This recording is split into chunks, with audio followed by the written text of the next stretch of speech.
Hey everyone, and welcome. Today we're going to demystify one of the most powerful tools in all of math, the rules of exponents. Seriously, think of these as the ultimate shortcuts, the cheat codes for taming gigantic numbers and making complicated problems way, way simpler. So let's unlock these shortcuts together. You know, we live in a world that is just full of massive numbers.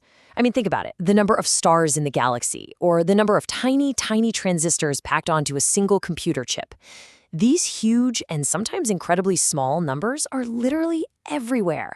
They're the backbone of modern science, technology, even the economy.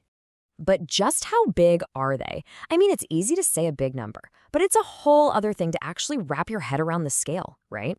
So let's look at a real-world example, something you probably interact with every single day: digital video. Okay, so what in the world is that? Well, believe it or not, that's the maximum number of bits of information in just 1 hour of a high-res digital movie. My calculator spits out this E13 thing at the end. What does that even mean? How are you supposed to do math with a number that looks like, well, that? The good news is there's a brilliantly simple system for handling this, and we're about to crack it wide open. So here's our game plan for today. We're going to start with why we even need to handle these huge numbers. Then we'll jump into the 3 core rules, our main toolkit. After that, we'll tackle the special cases, zeros and negatives. We'll put it all together to solve a tricky problem. And finally, we'll see how all of this helps us, simplify the entire universe. No big deal. All right, let's get right into it with our first major section, the 3 core rules. This is where we start building our mathematical toolkit.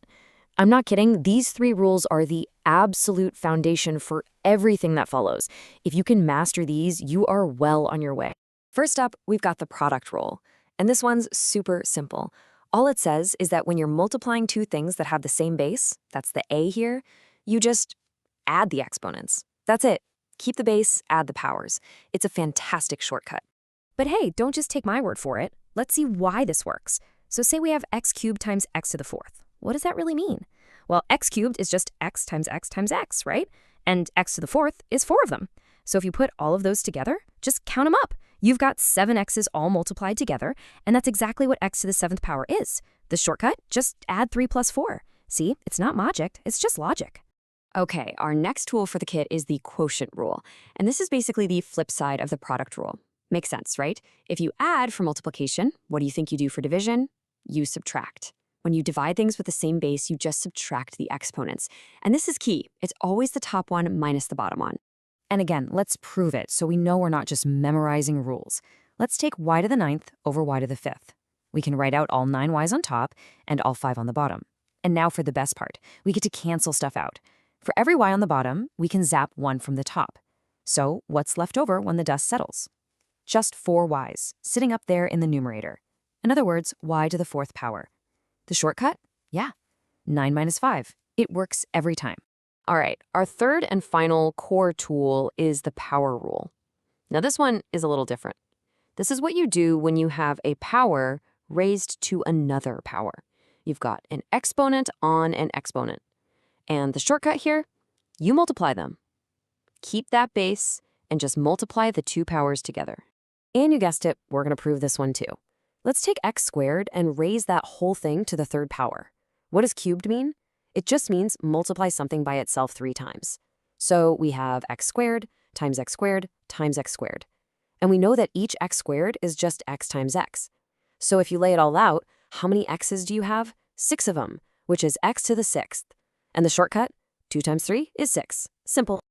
Okay, let's pause here for a second because this is the #1 spot where people get mixed up. When do you add and when do you multiply? It's a super common mistake. Look at this side by side.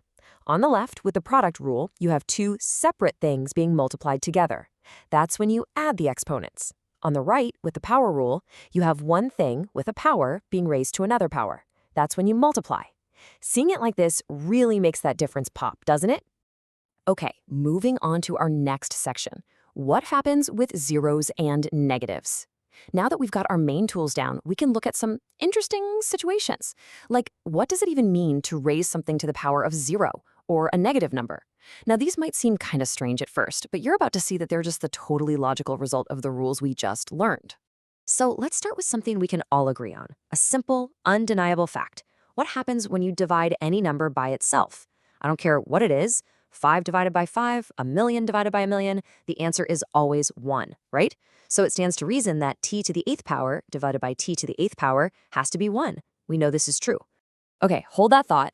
Now, let's take that exact same problem and use our new quotient rule on it. What does the rule say to do?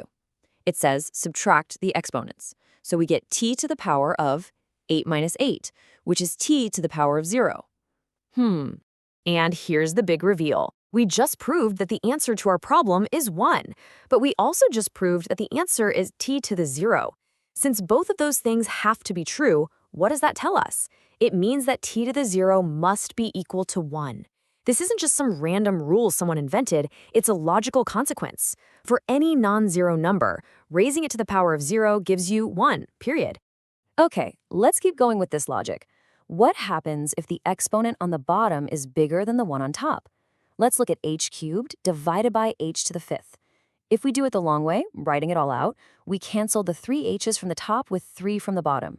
And what are we left with? Well, nothing on top but a 1, and 2 h's down in the denominator. So our answer is 1 over h squared. But what if we just blindly trust our quotient rule? The rule tells us just subtract the exponents, top minus bottom. So that's 3 minus 5, which gives us h to the power of -2. So once again, we have two completely different looking answers to the exact same problem. And that's how we figure out what a negative exponent actually means. Since both answers have to be correct, it must be that h to the -2 is the exact same thing as 1 over h squared. So a negative exponent isn't about making a number negative. Think of it like this. That little negative sign is just an instruction. It's saying, hey, move me across the fraction bar, and when you do, my exponent becomes positive. It's just a command to flip it, to take the reciprocal. All right, it's time to put it all together. We've built up our complete toolkit. We've got our 3 core rules, product, quotient, and power, and now we know how to handle those special cases with zeros and negatives. So let's take all these tools and use them to tackle a more complicated-looking problem. Okay, let's break this down. First things first, that cubed on the outside applies to everything inside the parentheses. So we're going to cube the 6, we're going to cube the m squared, and we're going to cube the n to the -1. That's step 1. Now for step 2, we use our power rule. 6 cubed is 216. For m squared cubed, we multiply the powers, so 2 times 3 is 6. For n, we have -1 times 3, which is -3. So now we're at 216, m to the 6th, n to the -3rd. We're almost there. That negative exponent on the n is our last step. Remember what it means. It means move it to the denominator. So our final, beautiful, simplified answer is 216 times m to the 6th all over n cubed. See? We just applied our rules one by one, and it took this messy thing and made it simple. Okay, for our final section, let's talk about simplifying the universe. I know, sounds grand, right? But seriously, why did we just learn all this stuff? Let's circle all the way back to that crazy number we saw at the very beginning and see the real-world payoff for having these tools. Remember that weird E13 from the calculator? Well, it turns out that's just a computer's lazy way of writing scientific notation. It actually means 1.3 times 10 to the power of 13. This is the language scientists, engineers, anyone dealing with really big or really small numbers uses every single day. And how can they multiply and divide these giant numbers so easily? You guessed it, all those rules we just learned, the product rule, the quotient rule, they are the engine that makes the whole system of scientific notation run. So there you have it. You now have the fundamental toolkit for handling exponents. The next time you see a headline about the national debt in the trillions or the distance to another galaxy, you'll understand the language they're using to tame those massive numbers. You've got the tools. So my question to you is, what are you going to simplify first?